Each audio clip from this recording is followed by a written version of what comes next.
পুরন সর্বশ্রোতা বৈষ্ণব চরণে করি নমস্কার। সবে চরণ ধুলি দেহ মস্তকে আমার। যেই নাম সেই কৃষ্ণ ভজনিষ্ঠা করি, নামের সহিতে আছেন আপনি শ্রী হরি। শ্রী গৌরাঙ্গ নিত্যানন্দ শ্রী অদ্বৈত চন্দ্র গদাধর শ্রীবাস আদি গৌরভক্তবৃন্দ। শ্রী গৌরাঙ্গ নিত্যানন্দ শ্রী অদ্বৈত চন্দ্র গদাধর শ্রীবাস আদি গৌরভক্তবৃন্দ। শ্রীকৃষ্ণ চৈতন্য প্রভু নিত্যানন্দ হরে কৃষ্ণ হরে রাম শ্রী রাধে গোবিন্দ। হরে কৃষ্ণ কৃষ্ণ কৃষ্ণ হরে হরে হরে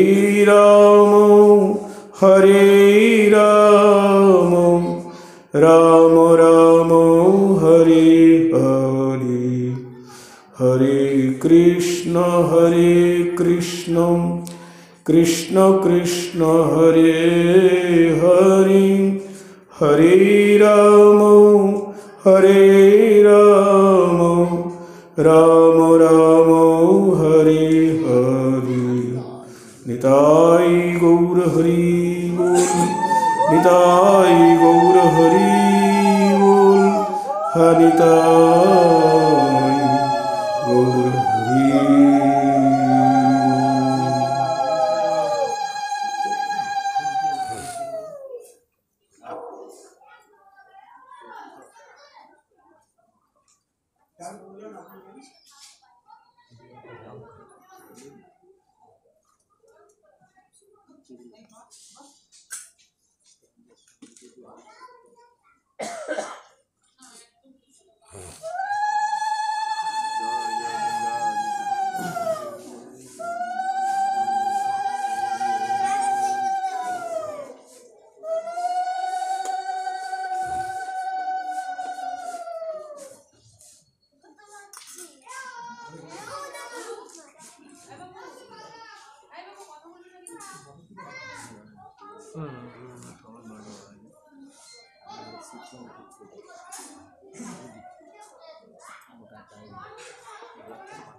ওই দিক থেকে একটা নোট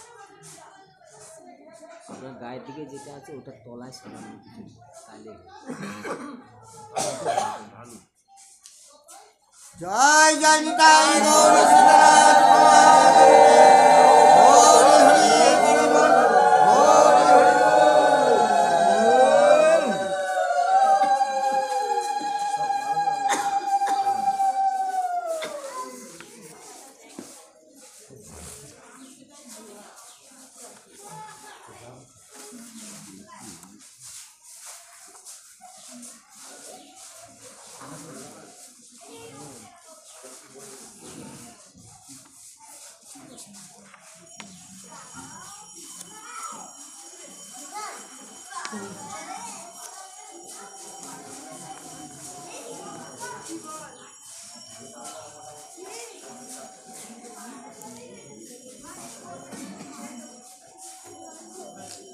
জয় জয় শ্রীকৃষ্ণ চৈতন্য রমাকান্ত জয় সর্ব বৈষ্ণবের বল্লভ একান্ত।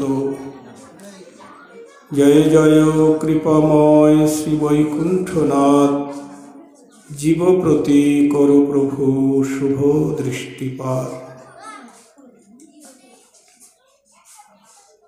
শ্রী গৌরাঙ্গ লীলা পার্ষদ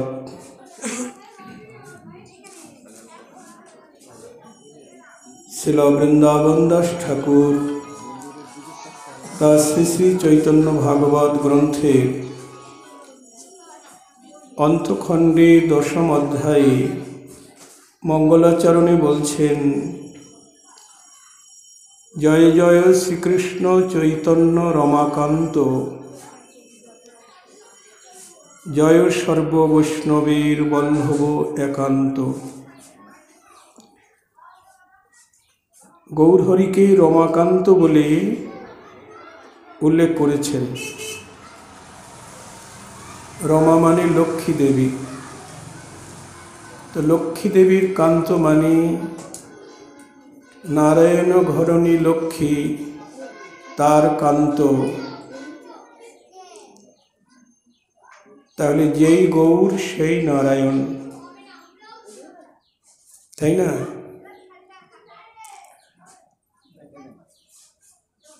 এই শ্রী চৈতন্য ভাগবতে শ্রীবাসঙ্গনী ঈশ্বর ভাবে আবিষ্ট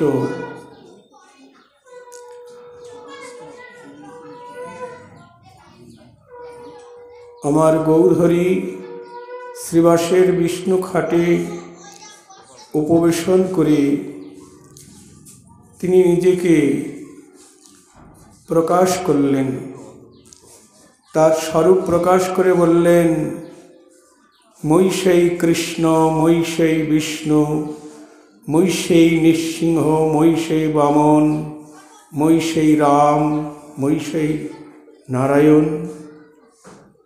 তার মানে আমি সব কিছু। মই মানে আমি সেই কৃষ্ণ, বিষ্ণু, নৃসিংহ, বামন, বরাহ। শুধু মুখে বলা নয়, তিনি যেভাবে উপাসক, সেই ভক্তদেরকে তার নিজ নিজ ইষ্টদেবকে ইষ্টদেব রূপে সবাইকে দর্শন দিচ্ছেন। প্রথমেই শ্রীবাসকে ডেকে বললেন, এই শ্রীবাসিয়া, আমাকে দেখ, তুই আমার জন্মে জন্মের ভৃত্য, আমি তোর জন্মে জন্মের প্রভু, আমাকে দেখ।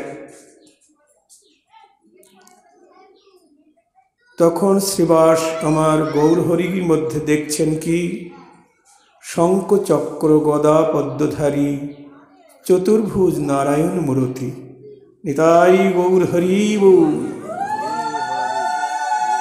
যখন নারায়ণ রূপ দর্শন করলেন শ্রীবাস পণ্ডিত, তখন তার পূরবের ভাব জেগে উঠল। শ্রীবাস পণ্ডিত তখন দেবর্ষী নারদের ভাবে আবিষ্ট হলেন, অর্থাৎ পূর্বলীলায় যিনি দেবর্ষী নারদ, তিনিই কলিযুগে শ্রীবাস পণ্ডিত হয়ে এসেছেন।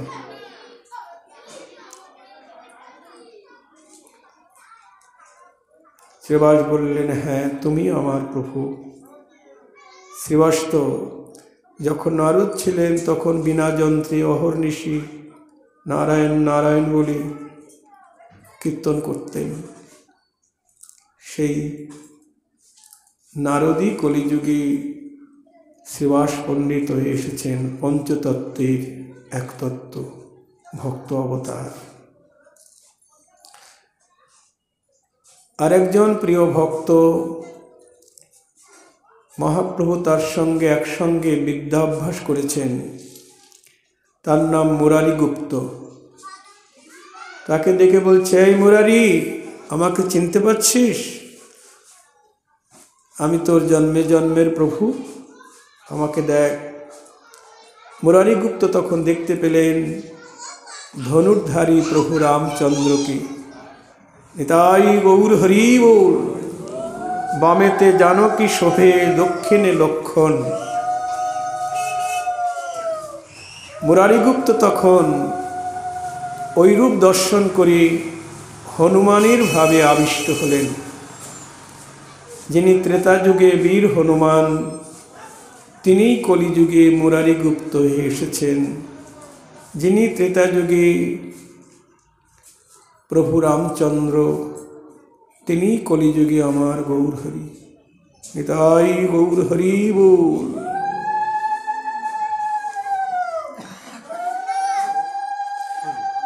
এবার অদ্বৈত আচার্যকে ডাকছেন, নারা, আমাকে চিনতে পারছিস? আমি ক্ষীরোদসাগরে শায়িত ছিলাম, তোর হুঙ্কারে আমার নিদ্রা ভেঙে গেল। মানে নাড়া দিয়ে এনেছেন, গঙ্গা জল তুলসী দিয়ে বৈকুণ্ঠের আসন নাড়া দিয়ে এনেছেন অদ্বৈত, তাই নাড়া বলে সম্বোধন করছে। নাড়া, দেখ আমি তোর মদন গোপাল।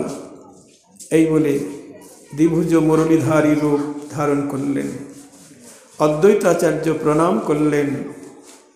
নমো ব্রহ্মণ্য দেবায় গো ব্রহ্মণ্য হিতায় চ জগদ্ধিতায় কৃষ্ণায় গোবিন্দায় নমো নমো।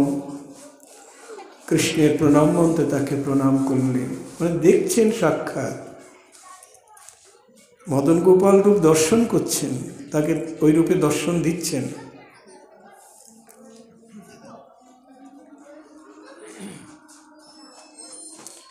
যে যার ইষ্টদেবকে দেখতে পাচ্ছেন আমার গৌরহরির মধ্যে, তার মানে আমার গৌরহরি সর্ব অবতারীর অবতারী, সকল ঈশ্বরের ঈশ্বর, পরম ঈশ্বর। আমরা পরমেশ্বর বলতে একজনকেই জানি। ব্রহ্ম সংহিতায় বলছেন, ঈশ্বর পরম কৃষ্ণ সচ্চিদানন্দ বিগ্রহ অনাদিরাদি গোবিন্দ সর্বকারণ কারণম। ব্রহ্মা তিনি ব্রহ্ম সংহিতায় বলছেন, ঈশ্বর পরম কৃষ্ণ সচ্চিদানন্দ বিগ্রহ অনাদিরাদি। এই কৃষ্ণ অনাদিরাদি, সর্বকারণের কারণ। তার আগে কেউ ছিল না, তিনি সবার আদি এবং ছিল, আছে এবং থাকবেন নিত্য। পরম কৃষ্ণ পরমেশ্বর। পরমেশ্বর মানে সমস্ত ঈশ্বরের ঈশ্বর, স্বয়ং ভগবান। কৃষ্ণস্তু ভগবান স্বয়ং।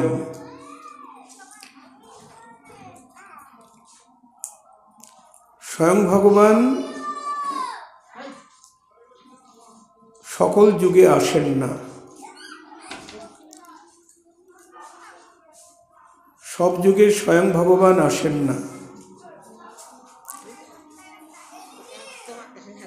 অষ্টাবিংশ চতুর্যুগের দাপরের শেষে স্বয়ং ভগবান শ্রীকৃষ্ণ এলেন। কত যুগ পার করে? অষ্টাবিংশ চতুর্যুগ। আমরা অনেক সময় অনেক বিতর্কে জড়িয়ে পড়ি। কে বলছেন নারায়ণ তো আদি, সত্যযুগে উনি ছিলেন, এসেছেন, তারপরে রাম, তারপরে কৃষ্ণ, তারপরে গৌর। আমরা বলি তাহলে নারায়ণই আদি। এমনি সাধারণ যুগ সম্বন্ধে সবার জ্ঞান নাই, বা ভগবানের স্বরূপ সম্বন্ধে সবার জ্ঞান নেই। যুগ পরপর সত্য ত্রেতা দাপর কলি, এই কলিযুগ শেষ হবে, আবার সত্যযুগ আসবে, আবার ত্রেতা, আবার দাপর, আবার কলি, এরকম পরপর আসবে। বলছেন সত্য ত্রেতা দাপর কলি চারি যুগ, চারি যুগ গণি, চারি যুগ মিলে এক দিব্যযুগ মানি। ৭১ দিব্যযুগে এক মনুর পরমায়ু, আর এরকম ১৪ মনুর পরমায়ু সমান ব্রহ্মার একদিন। ব্রহ্মার একদিনের পরিচয় দিচ্ছেন, খুব মনোযোগ দিয়ে শুনবেন। সত্য ত্রেতা দাপর কলি চারি যুগ জানি, এই 4 যুগ মিলে এক দিব্য যুগ।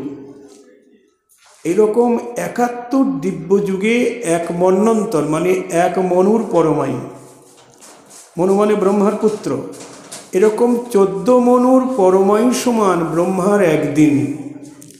আবার এরকম 14 মনুর পরমায়ু সমান ব্রহ্মার এক রাত্রি। তাহলে ব্রহ্মার একদিন এক রাত্রি সমান কত যুগ চলে গেল। নিতাই গৌর হরি বল। এখানে চৈতন্য চরিতামৃত বলছেন যে স্বয়ং ভগবান সব যুগে আসেন না, অষ্টাবিংশ চতুর্যুগের দাপরের শেষে স্বয়ং ভগবান কৃষ্ণ এসেছেন। অষ্টাবিংশ চতুর্যুগ মানে 28টা 4 যুগ, 28টা সত্য ত্রেতা দাপর কলি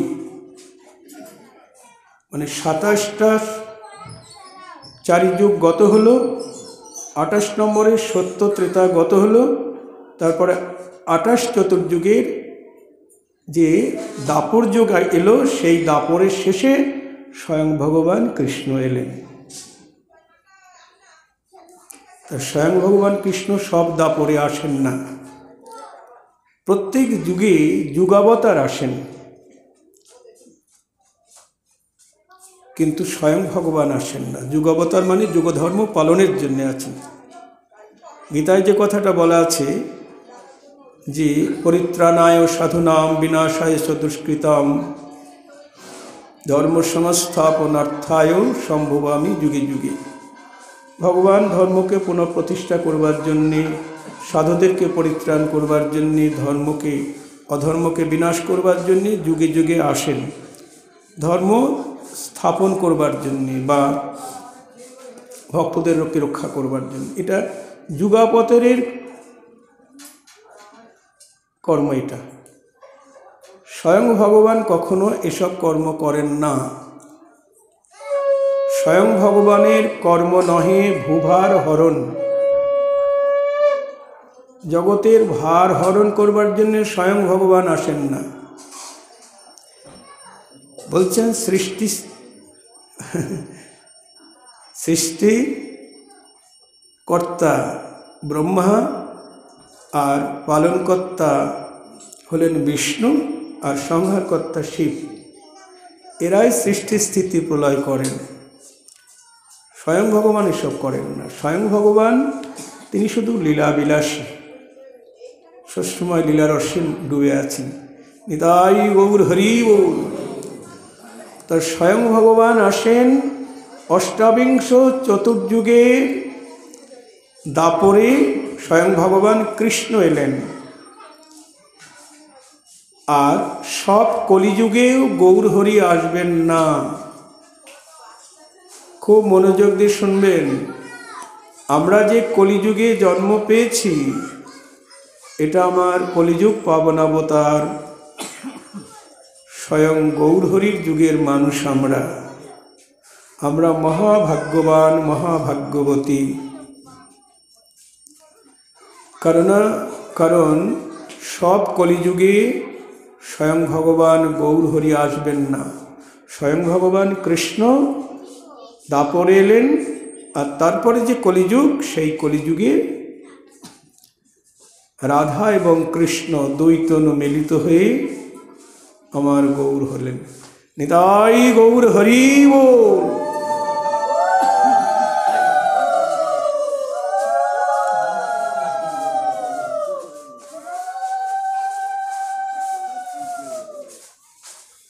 এরপর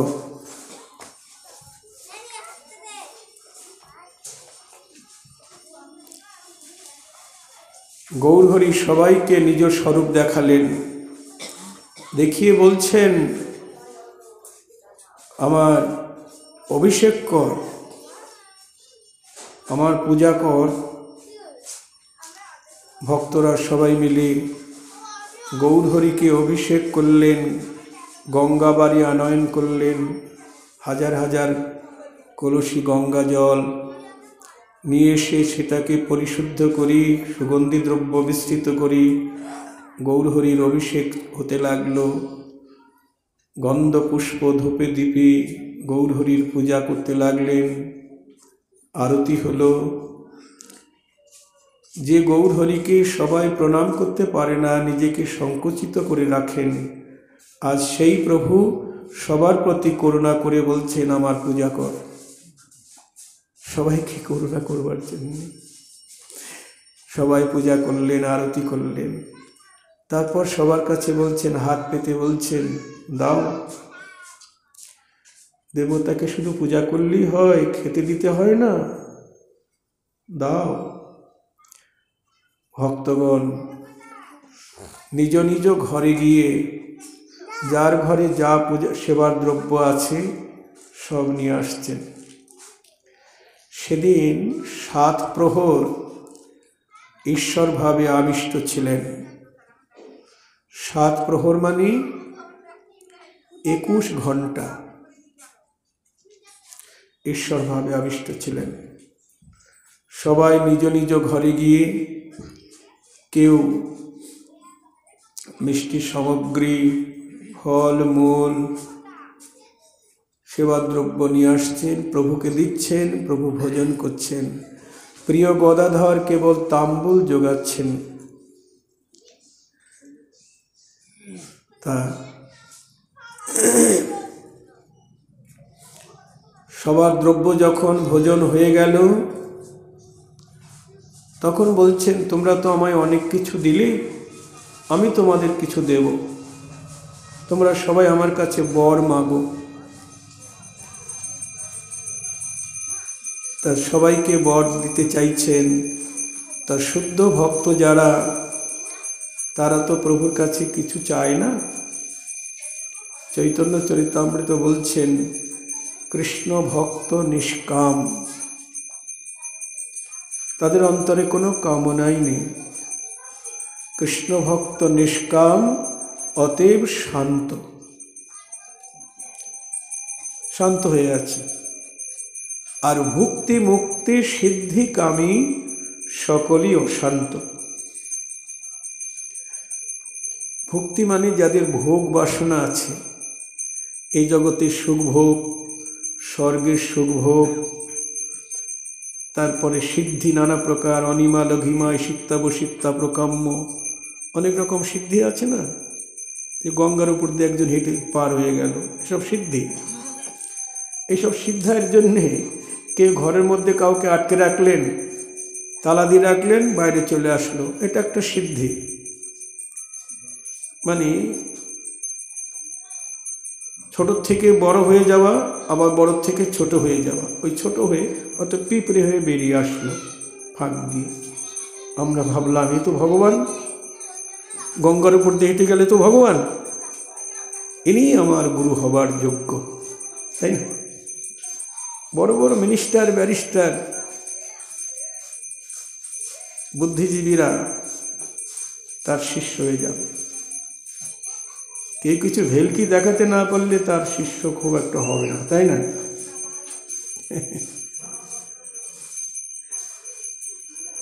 অসৎ ভোলে সবাই চলে যাচ্ছে, সেগুলি অসৎ ভোল, ওই সিদ্ধায়ের মোহে সবাই চলে যাচ্ছেন। কিন্তু গুরুকরণ বিষয়ে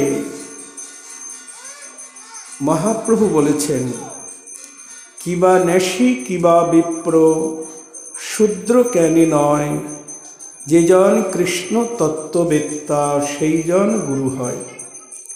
রায় রামানন্দকে বলেছিলেন, যখন রামানন্দের কাছে প্রভু কৃষ্ণ কথা শুনতে চাইলেন, তখন মহাপ্রভু বললেন, রামানন্দ বললেন, আমি বিষয়ী রাজা, আমি শূদ্র, আমি তোমাকে কি কৃষ্ণ কথা শোনাব? আকৃতি প্রকৃতি তুমি সাক্ষাৎ নারায়ণ, তোমাকে কি কৃষ্ণ কথা শোনাব? তখনই মহাপ্রভু বলেছিলেন, কিবা নেশি কিবা বিপ্র শূদ্র কেন নয়, যে জন কৃষ্ণ তত্ত্ববেত্তা সেই জন গুরু হয়। সন্ন্যাসী হোক, ব্রাহ্মণ হোক, শূদ্র হোক, ওসব কোনো দিকে তাকালে হবে না, শুধু দেখতে হবে যাকে আমি গুরু আসনে বসাবো তিনি কৃষ্ণ তত্ত্ববেত্তা কিনা, কৃষ্ণ ভজন পরায়ণ কিনা,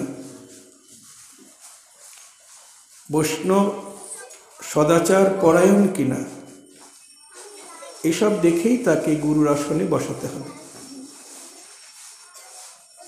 দীক্ষা কেন গ্রহণ করতে হয় এ সম্বন্ধে আমাদের অনেকের জ্ঞান নাই। ওই অমুক বাড়িতে গুরুদেব এসেছে, এই চল যাই, মন্ত্রটা নিয়ে নিই, নাহলে হাতের জল শুদ্ধ হবে না। এই লাইন লেগে গেল, লাইন দিয়ে গুরুদেব মন্ত্র দিচ্ছেন। তাদের কোনো আচার আচরণ আছে কি নাই, বা করতে পারবে কি না, এসব দেখছে না।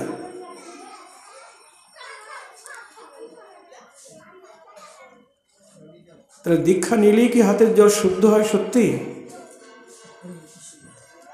আমি যদি বৈষ্ণব সদাচার পরায়ণ না হলাম, তাহলে আমার হাতের জল শুদ্ধ হবে কি করে? হবে না। আচরণশীল হতে হবে। দীক্ষা নেওয়ার মুখ্য উদ্দেশ্য হল দুঃখ নিবৃত্তি আর ভগবত প্রাপ্তি। আমাদের যে প্রকৃত স্বরূপটা কি, আমাদের প্রকৃত পরিচয় কি, আমি কে, এই কথাটা সনাতন গোস্বামী মহাপ্রভুকে জিজ্ঞেস করেছিলেন যে, কে আমি, কেন আমায় যারে তাপত্রয়। প্রভু বলো আমি কে? মহাপ্রভু বলছেন, তুমি পণ্ডিত ব্যক্তি, তুমি জানো না তোমার পরিচয়, তবু জিজ্ঞেস করছো। জানি, দাঢ়্য লাগে পুছে সাধুর স্বভাব, আরো ভালো করে জানবার জন্যে। তাহলে শোনো, জীব নিত্য কৃষ্ণদাস। আমাদের প্রত্যেকের পরিচয় হলো আমরা কৃষ্ণের চরণের দাস, নিত্য কৃষ্ণ দাস।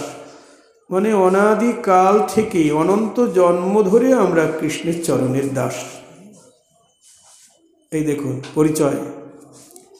আমার কি পরিচয় এটা জানা গেল। আমাদের সরকার যেটা পরিচয়পত্র দিয়েছেন, কি বলে ওটাকে, আই কার্ড বা আইডেন্টি কার্ড, তাই না? ওটা তো টেম্পোরারি, ওটা নিয়ে তো আর যাওয়া যাবে না। সঙ্গে যাবে? ওই পরিচয়পত্র নিয়ে যাওয়া যাবে না আমার গৌর গোবিন্দের কাছে। আসল পরিচয়পত্রটা হারিয়ে গেছে। এই যে পরের লাইনেই মহাপ্রভু বলছেন, জীব নিত্য কৃষ্ণ দাস, তাহা ভুলি গেল, তে কারণে মায়া পিশাচি গলেতে বান্ধিল। তাই গৌর হরি বল।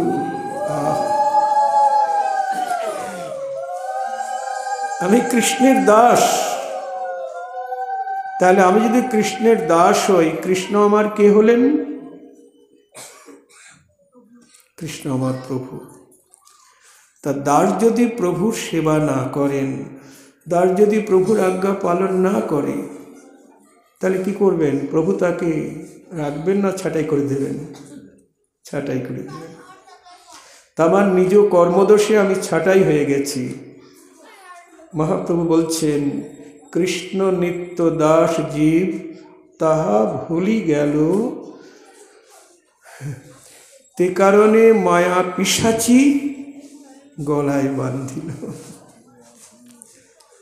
মায়াকে পিশাচি বলছেন গো। এই জগতে ভূত পিশাচে ধরলে কি হয়? তার দশা কেমন হয়? ওই ঝাঁটা দিয়ে ঝাড়তে হয় না, এটা কি করে? ওঝা এসে ঝাঁটা দিয়ে ঝাড়ে, তাই না? কিন্তু আমি হলাম ভদ্রবেশী, ভদ্রবেশ ধারণ করে আসছি, আসলে মায়ারূপ পিশাচি আমায় গলায় পেঁচিয়ে ধরেছে। এমনি ভদ্রলোক সেজে আছে, খুব ফিটফাট আছে, কিন্তু মায়া পিশাচি আমাকে ধরেছে। এখন উপায় বললেন, তাতে কৃষ্ণ ভজে করে গুরু সেবন, মায়াজাল ছুটে পায় কৃষ্ণের চরণ। নিতাই গৌর হরি বল। তাই এই মায়া পিশাচি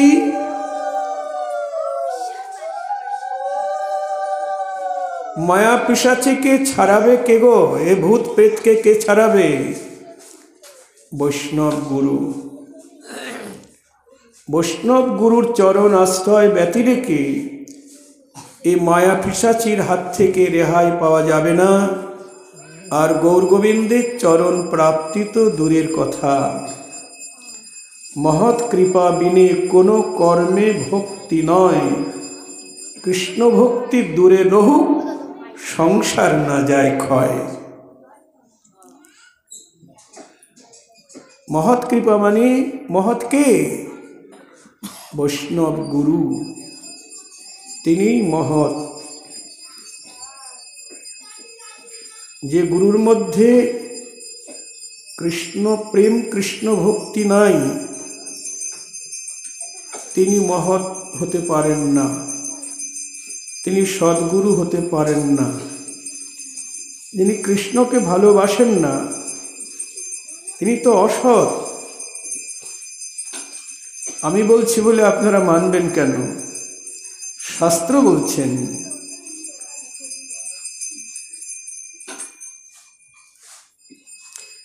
শাস্ত্র বলছেন যে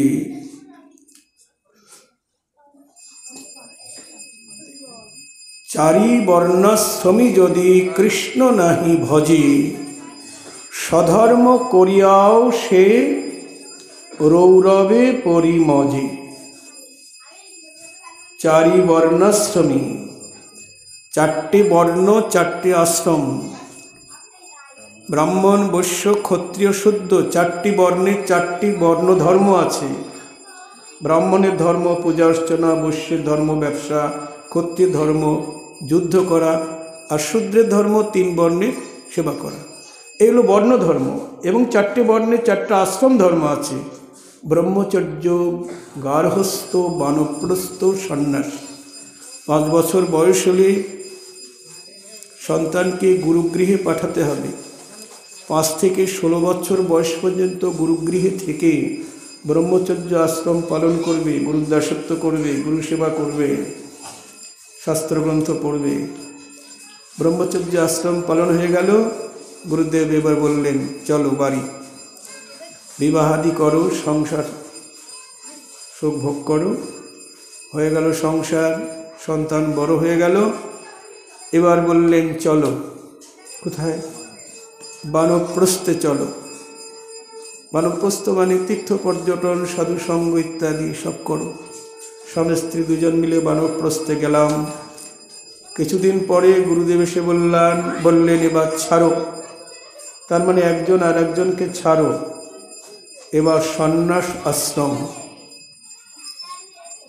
এই হলো বর্ণ এবং আশ্রম ধর্ম। ঠিক ঠিক পালন করেও যদি কেউ কৃষ্ণকে ভজন না করে, কৃষ্ণকে ভালো না বাসে, চৈতন্য চরিতামৃত বললেন, চারি বর্ণাশ্রমীম যদি কৃষ্ণ নাহি ভজে, স্বধর্ম করিয়াও সে রৌরবে পরিমজে। রৌরব মানে একরকম নরক। নিতাই গৌর হরি বল।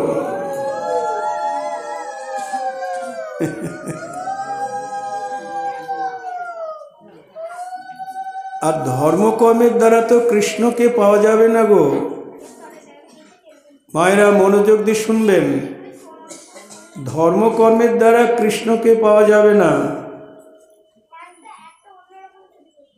আপনারা ভাবছেন বাবাজি সব অলক্ষণে কথা বলছে গো। ধর্মের দ্বারা কৃষ্ণকে পাওয়া যাবে না? না, আমার কথা মানবেন কেন? কৃষ্ণ নিজেই বলছেন, গীতায় বলেছেন না, সর্বধর্মান পরিত্যাজ্য মামেকং শরণং ব্রজ অহং ত্বং সর্বপাপেভ্যো মোক্ষয়িষ্যামি মা শুচ। হে অর্জুন, তুমি সকল ধর্ম পরিত্যাগ করে আমার শরণ নাও, আমি তোমাকে সকল পাপ হইতে রক্ষা করব। আমি কিন্তু বলছি না, কৃষ্ণ বলছেন। তাহলে ধর্মের মধ্যে কৃষ্ণকে পাওয়া যাবে না, পাওয়া যাবে মানে বর্ণাশ্রম জনিত ধর্ম, বেদে বিহিত যে বর্ণাশ্রম ধর্ম, ওই ধর্ম পালনের দ্বারা কৃষ্ণকে পাওয়া যাবে না। এটা রামানন্দের সঙ্গেও কথা হয়েছে। প্রথমেই যখন প্রভু বললেন, রামানন্দ বলো পরশ্লোক সাধ্যের নির্ণয়, জীবের সাধ্যবস্তু কি, তখন বললেন স্বধর্ম আচরণে বিষ্ণু ভক্তি হয়। এই যে স্বধর্ম আচরণ মানে বর্ণাশ্রম ধর্ম। প্রভু বললেন এহ বাহ্য আগে কহবার। দেখুন, বর্ণাশ্রম ধর্মকে একেবারে বাহ্য করে দিলেন। নিতাই গৌর হরি বল।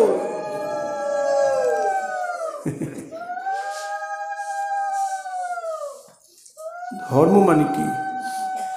আমরা তো বিভিন্ন দেবদেবতার পূজা করছি, এসব ধর্ম, যাগযজ্ঞ, হোম, ব্রত, তপস্যা, কত কি করছি, হ্যাঁ, এগুলো ধর্ম, তো ধর্মকর্ম। কিন্তু কৃষ্ণ বলছেন সর্বধর্মান পরিত্যাজ্য। নরোত্তম ঠাকুর বলছেন প্রেম ভক্তি চন্দ্রিকায়, যোগী নেশি কর্মী জ্ঞানী অন্য দেব পূজক ধ্যানী, ইহলোক দূরে পরিহরি, ধর্মকর্ম দুঃখ শোক যেবা থাকে অন্য যোগ, ছাড়ি ভজ গিরিবরধারী। কি বলছেন? যোগী নেশি কর্মী জ্ঞানী অন্য দেব পূজক ধ্যানী, ইহলোক দূরে পরিহরি। মানে এনাদের সঙ্গ থেকে দূরে থাকতে হবে। যদি বলেন কেন গো, সবই তো এক, আমরা বলি না সবই তো এক, এইসব গোড়ামি অনেকে বলে আর কি। এই অমুক দেবতার প্রসাদ খাবো না, এই দেবতার প্রসাদ খাবো না, এসব গোড়ামি ভণ্ডামি ইত্যাদি কত কিছু বলে। কিন্তু বিশুদ্ধ ভক্তি যাজন করতে গেলে, গোবিন্দ চরণে শুদ্ধ প্রেম ভক্তি লাভ করতে গেলে এই সমস্ত সঙ্গ থেকে অনেক অনেক দূরে থাকতে হবে, না হলে ভজন পথে বিঘ্ন ঘটবে। আরও বলছেন, অন্যের পরশ যেন নাহি হয় কদাচন, আপনাকে হও সাবধান। অন্যের পরশ মানে এনাদের সংস্পর্শ হলে, আপনি যদি কোনো যোগীর পাল্লায় পড়েন, সে কিন্তু আপনাকে ওই দিকে টানবে। কোনো কর্মকাণ্ডের পাল্লায় পড়েন, সে তার দিকে টানবে। বিভিন্ন মার্গের বিভিন্ন আচার্যগণ তারা বলছেন আমার দলে আসো। মহাপ্রভু অত বড় হরিনাম করতে বলেছে, আরে আমার দলে আসো, 2 অক্ষর নাম দিচ্ছি, হয়ে যাবে সব, বলছে না। আর সব কিছু খাওয়া যাবে, কোনো কিছু করা যাবে না, কিচ্ছু করতে হবে না। বলুন, এই সংসারে সব তো আমরা সুবিধাবাদী। কোন গুরুদেবের চরণ আশ্রয় করলে সব কিছু বজায় থাকবে, তাই না? কিন্তু আসল উদ্দেশ্যটা কি, সেটাই জানলাম না। শুনলেন তো আমাদের উদ্দেশ্যটা কি? আমরা কৃষ্ণের চরণের দাস অনাদিকাল থেকে, এবং অনন্ত জন্ম তার চরণ থেকে বিমুখ হয়ে আছি। কৃষ্ণ ভুলি যে বনাদি বহির্মুখ, অনন্তকাল অনন্ত জন্ম বহির্মুখ হয়ে আছে। বহির্মুখ মানে কি? বিমুখ। আপনাদের সামনাসামনি আমি আছি, এটা সম্মুখ। আর সম্মুখের বিপরীত শব্দ বিমুখ। যদি পিছন ফিরে থাকি আর দেখতে পাবো না। তেমনি অনন্ত জন্ম কৃষ্ণের দিক থেকে মুখ ফিরিয়ে আছি। নিতাই গৌর হরি বল। তে কারণে মায়া তারে দেয় সংসার দুঃখ।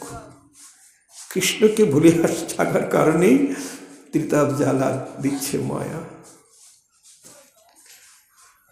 তাতে কৃষ্ণ ভজে করে গুরু সেবন, মায়াজাল ছুটে পায় কৃষ্ণের চরণ। এই জন্য গুরুচরণ আশ্রয় করতে হবে, সদ্গুরুর চরণ। যে গুরুর চরণ আশ্রয় করলে আমাকে গোবিন্দের ভজন পথে সন্ধান দিতে পারবেন। যার উপদেশ মন্ত্রে মায়া পিশাচি পালায়। গুরু সেবার দ্বারা, গুরুর উপদেশে মায়া পিশাচি পলায়ন করবে, আবার কৃষ্ণ সাক্ষাৎকার হয়ে যাবে, কৃষ্ণ সেবায় বতী হয়ে যাবে। এই জন্য আমাদের খুব সাবধান থাকতে হবে। শুদ্ধ ভক্তিকে রক্ষা করবার জন্যে খুব সাবধানতা অবলম্বন করতে হবে। অন্যের পরশ যেন নাহি হয় কদাচন, আপনাকে হও সাবধান। অমুক সঙ্গে কি আছে একটু যাই না, কি বলছে শুনি, তাই না? অমুক বইতে কি আছে একটু পড়ি শুনি না। বিশুদ্ধ ভক্তি শাস্ত্র অধ্যয়ন করতে হবে।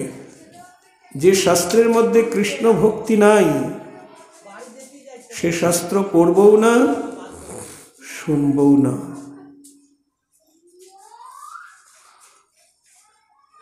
আবার ঠাকুর মশাই আরো এগিয়ে নিয়ে বলছেন, কি বলছেন? অসৎসঙ্গ করো ত্যাগ, ছাড়ো অন্য গীত রাগ। গীত মানে কি? গান, রাগ। অসৎসঙ্গ করো ত্যাগ, ছাড়ো অন্য গীত রাগ। অন্য গান বাজনা গাইতে শুনতে না করছেন। অসৎ সঙ্গ তো ত্যাগ করতেই বলছেন। অসৎকে এখানে যদি প্রশ্ন করা হয় অসৎকে, যে গোবিন্দকে ভালোবাসে না সেই হলো অসৎ। অসৎসঙ্গ ত্যাগ এই বৈষ্ণবাচার, স্ত্রী সঙ্গী এক অসাধু কৃষ্ণা ভক্ত আর। চৈতন্য চরিতামৃত বলছেন অসৎসঙ্গ সদা ত্যাগ, সবসময় অসৎসঙ্গ ত্যাগ করবে। তো অসৎকে, দুইজন অসৎ। এক হলো যে স্ত্রী সঙ্গী, সে এক অসৎ। এখন স্ত্রী সঙ্গী বলতে কাকে বোঝায়? যারা স্ত্রীলোকের সংসর্গে থাকে, সারা সব স্ত্রী সঙ্গী। তাহলে তো গৌরাঙ্গ লীলা পরিকর, তাদের তো সবারই স্ত্রী ছিল গো, তাহলে সবাই অসৎ হয়ে যায়? তা নয়। যারা অবৈধভাবে স্ত্রী সঙ্গে থাকে, পরস্ত্রী তো দূরের কথা, নিজ স্ত্রীতেও যদি কেউ বেশি আসক্ত থাকে, সেই স্ত্রী সঙ্গী। নিতাই গৌর হরি বল।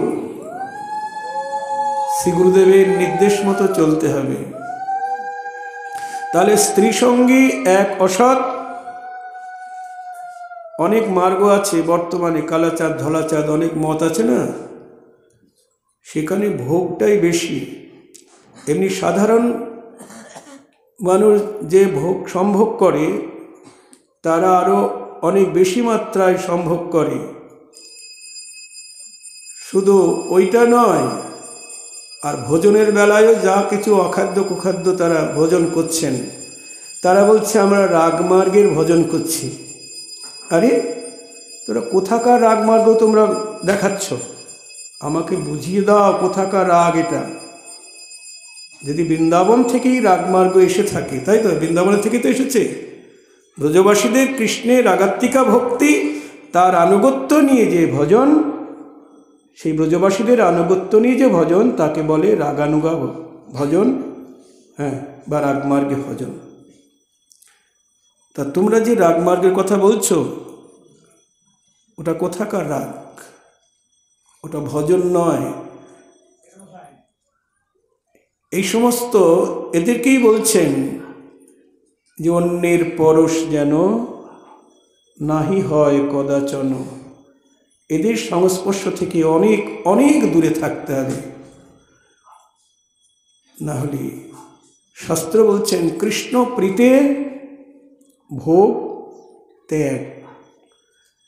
আপনি ভোগ নিজের সম্ভোগ যত ত্যাগ করবেন ততই কৃষ্ণ আপনার প্রতি বেশি প্রীত হবে।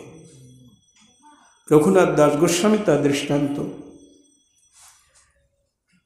তিনি পিতার ইন্দ্রসম ঐশ্বর্য অপ্সরাসম পত্নী পরিত্যাগ করে পুরীধামে গিয়ে ড্রেনের প্রসাদ কুড়িয়ে কুড়িয়ে খেলেন। প্রথমে তো সিংহদ্বারে ভিক্ষাবৃত্তি করতেন। প্রভু শুনে বললেন, সিংহদ্বারে ভিক্ষাবৃত্তি বেশ্যার আচার। রঘুনাথ ভাবলেন, আমার এই আচরণ প্রভুর সুখ হচ্ছে না, কিন্তু পেটে তো কিছু দিতে হবে। তখন ছত্রে গিয়ে মেঘে খেতে লাগলেন। প্রভু শুনলেন রঘুনাথ এখন কিভাবে জীবিকা নির্বাহ করে। ভক্ত বললেন, সে এখন ছত্রে গিয়ে মেঘে খায়। ও বৈরাগী হয়ে করে পরাপেক্ষা, পরমার্থ যায় কৃষ্ণ করেন উপেক্ষা। যারা বৈরাগ্য ধর্ম নিয়ে পরের অপেক্ষা করে তাদের পরমার্থ নষ্ট হয়, কৃষ্ণ তাদের উপেক্ষা করেন। রঘুনাথের কানে গেল, ভাবলেন এতেও প্রভুর সুখ হচ্ছে না, তাহলে কি করব। এবার জগন্নাথের প্রসাদ আনন্দবাজারে বিক্রি হয়। বিক্রি পরে যেটা অবশিষ্ট থাকে গরুকে দেয়, গরু খাওয়ার পরে ড্রেনে ফেলে দেয়। রঘুনাথ দাস রাত্রিবেলায় সেই ড্রেনের প্রসাদ করিয়ে নিয়ে এসে জল দিয়ে ধুয়ে লবণ দিয়ে মেখে খায়। মহাপ্রভু জিজ্ঞাসা করলেন স্বরূপ দামোদরকে, এখন রঘুনাথ কিভাবে জীবিকা নির্বাহ করে? বললেন, ড্রেনের প্রসাদ কুড়িয়ে কুড়িয়ে খায়। তাই দামোদর, আমাকে একবার তার কাছে নিয়ে যাবে? যাব। সেই রাত্রি 10টার সময় প্রভু গিয়ে হাজির। দেখে রঘুনাথ প্রসাদ কুড়িয়ে নিয়ে জল দিয়ে ধুয়ে মেখে এক গ্রাস মুখে দিয়েছে। এমন সময় মহাপ্রভু এসে ওখানে পাত্র থেকে এক গ্রাস নিয়ে মুখে দিয়ে বলছেন, রঘুনাথ, এমন প্রসাদ তুমি প্রতিদিন একা একা খাও, আমাকে বঞ্চিত করে আর এক গ্রাস তুলতে গেছে। স্বরূপ দামোদর হাত ধরে বলছেন, প্রভু, এটা তোমার জন্য নয়। রঘুনাথের বৈরাগ্য যেন পাষাণের রেখা। তাই কৃষ্ণ প্রীতে ভোগ ত্যাগ। আমাদের এই মানব জন্মটা ভোগের জন্য নয়। এর আগে যত জনিতে ফিরেছি সব তো ভোগজনী। 84 লক্ষ জনি সব তো ভোগজনী। যখন শিয়াল, কুকুর, শকুন ছিলাম, বাঘ ভাল্লুক ছিলাম, শুধু আহার নিদ্রা মৈথুনিত ছিল এই জীবনের প্রকৃত উদ্দেশ্য। তখন তো আর গৌর গোবিন্দ ভজনের সুযোগ ছিল না গো। এবার দুর্লভ মানব জন্ম পেয়েছি। মহাজন বলছেন, দুর্লভ মানব জন্ম সৎসঙ্গে, দুর্লভ মানব জন্ম সৎসঙ্গে, তর হয়ে ভব সিন্ধুরে, ভজ হুরে মন শ্রীনন্দনন্দন, অভয় চরণার বিন্দুরে। ও মন, এমন দেবর দুর্লভ মনুষ্য জন্ম পেয়ে গোবিন্দের অভয় চরণ ভজন করো সাধু সঙ্গে নিয়ে। শীতয়াতপ বাতবরে ক্ষণ, এদিন যামিনী জাগিরে, বৃথাই সেবিন কৃপণ দুর্জন, চপল সুখ লব লাগিরে, ভজ হুরে মন শ্রীনন্দনন্দন, অভয় চরণার বিন্দুরে। বলছেন, শীত আতপ বাত বরিক্ষণ, এদিন যামিনী জাগিরে। শীত গ্রীষ্ম বর্ষা সব কিছু উপেক্ষা করি সারা দিন রাত্রি হাড় ভাঙা খাটনি খাচ্ছি। কিসের জন্যে গো? ভূতের ব্যাগার খাচ্ছি, কৃপণের দাসত্ব করছি, দুর্জনের দাসত্ব করছি। বলছেন বৃথায় সেবিন কৃপণ দুর্জন। যাদের জন্য এত হাড় ভাঙা খাটনি তারা তো কৃপণ, তারা দুর্জন। রাধে, ওই ব্যাগটা নিয়ে। যাদের জন্য এত খাটাখাটনি করছি, কার জন্যে? ছেলের জন্যে, মেয়ের জন্যে, স্বামীর জন্যে, স্ত্রীর জন্যে, আপনজনের জন্যে। তোয়ালিটা, এটা তো দুর্জন। আপনারা বলবেন বাবাজি কি সব অলক্ষণীয় কথা বলছে গো? আমার ছেলে, আমার মেয়ে, আমার স্বামী, আমার স্ত্রী, আমার মাতা পিতা, এরা দুর্জন? বলছে হ্যাঁ। এরা যদি হরিভক্ত হয় তাহলে সুজন, আর যদি হরিভক্ত না হয় তাহলে কি? দুর্জন। কি গো মায়েরা? আমি বলছি না, মহাজন বলছেন। বৃথায় সেবিন কৃপণ দুর্জন, চপল সুখ লবলাগিরে। এদের দাসত্ব করছি কেন? চপল সুখ পাওয়ার জন্যে। চপল মানে মেঘের গায়ে যে বিদ্যুৎ চমকায়, চমক দিই পালিয়ে যায়, ঠিক ওই ক্ষণিক সুখ পাওয়ার জন্যে এত প্রযত্ন, এত পরিশ্রম।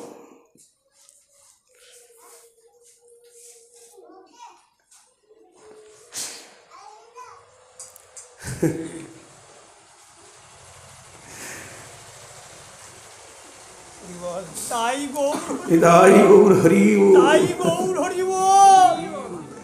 তাই তাই।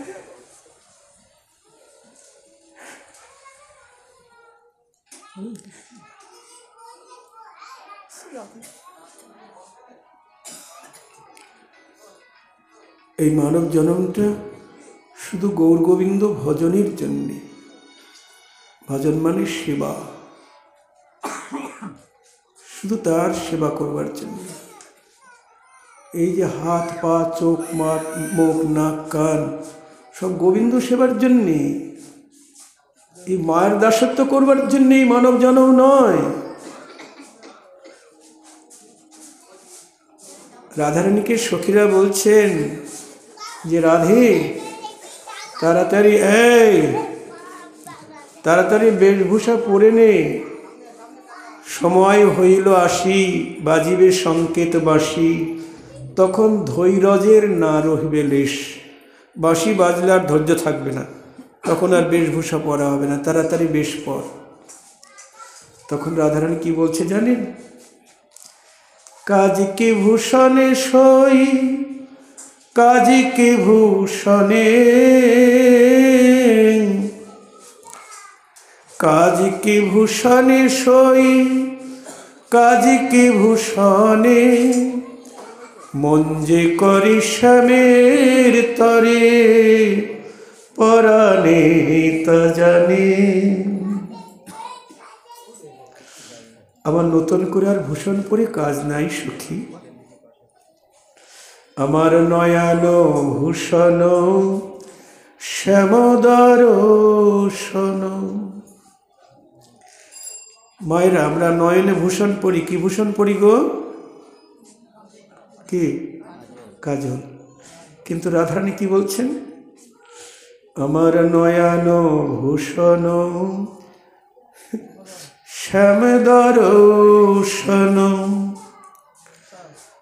শ্রবণ ভূষণ গুণে। শ্রবণ মানে কর্ণ। আমরা কর্ণে কি ভূষণ পরি? নানা রকম দুল বালা বা কত কি পরি, তাই না? কুণ্ডল। কিন্তু রাধারানী বলছেন আমার শ্রবণ ভূষণ গুণে, কৃষ্ণের নামগুলো কীর্তন শ্রবণই হলো আমার কর্ণের ভূষণ। আর করেরও ভূষণ, আমরা করের ভূষণ কি পরি গো? কত সোনার বালা, তারপরে হাতে 10 আঙুলে 10টা স্টোন বা আংটি, এসব ভূষণ করি, তাই না? কিন্তু রাধারানী কি বলছেন? তার ভূষণ আমার করেরও ভূষণ শ্রীপদ সেবন,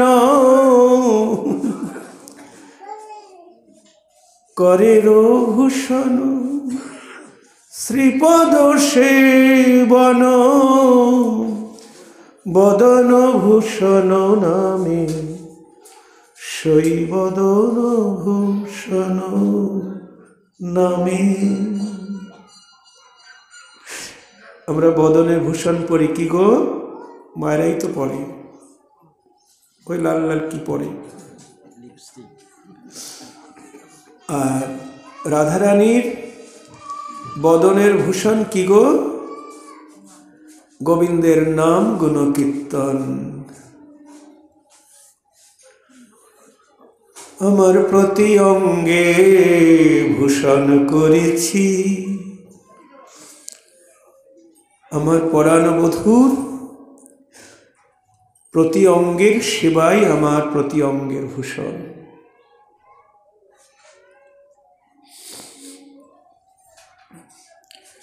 আমি তো গোবিন্দকে একটু ভালোবাসি না গো। হ্যাঁ, কতটুকু ভালোবাসি? এই সংসারে আমরা গোবিন্দকে আমার কথাই বলি, শুধু নিজের স্বার্থের জন্যই ভালোবাসি। কিন্তু ঠাকুরমশাই বলছেন নিষ্কপটে না ভজিন তোমা, তোমাকে নিষ্কপটে ভালোবাসি না, কপটতা নিয়ে ভালোবাসি। কপট মানে কি? ছল, ছল চাতুরি, তাই না? মানে মুখে একটা বলছি কিন্তু ভিতরে আর একটা। ঠাকুর তুমি ছাড়া আমার কেউ নাই, যখন বিপদে পড়ছি তুমি ছাড়া আমার কেউ নাই, বিপদ উদ্ধার হয়ে গেলে আর তুমি কেউ না। আমার মেয়ের বিয়ে হলে তোমায় 5 কেজি রসগোল্লা, ছেলে চাকরি হলে গলার হার। এগুলি কি ভালোবাসা বলে? আপনারা বলুন, এটা ভালোবাসা? মা কালী আমার এটা হলে ওটা দেব, ও ভালোবাসা না, ওটা ঘুষ। এগুলি ঘুষ দেওয়া, আসলে তাকে একটু ভালোবাসা হলো না। কিন্তু ভালোবাসা হলো রাধারানীর। কি বলছে শুনুন। রূপ লাগি আখি ঝুরে, গুণে মনোভোর, প্রতি অঙ্গ লাগি কাঁদে, প্রতি অঙ্গ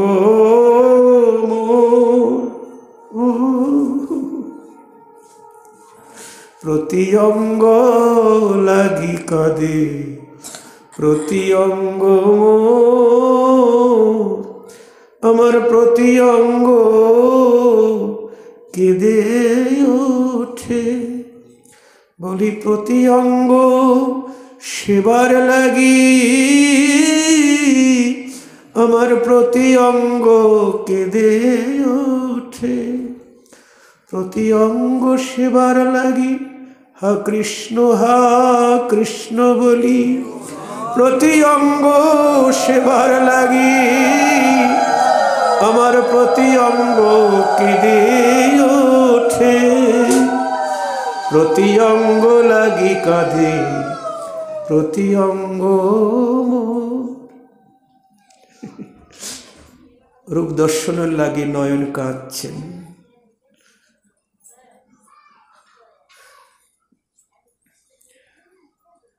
হিয়ার পরশ লাগি হিয়া মোর কাঁদে, আমরা এই জগতে একজন আরেকজনের সঙ্গে মিলিত হতে চাই, কিন্তু গোবিন্দের সঙ্গে তো মিলিত হতে চাইছি না গো। কৃষ্ণ কর পদতল কোটি চন্দ্র সুশীতল, তার স্পর্শ যেন স্পর্শমণি, সে পরশ নাই যার, সে যাও ছাড়ি খার, সে দেহ লোহ সমগণী। জয় রাধে। রাধে রাধে। রাধারানী বলছেন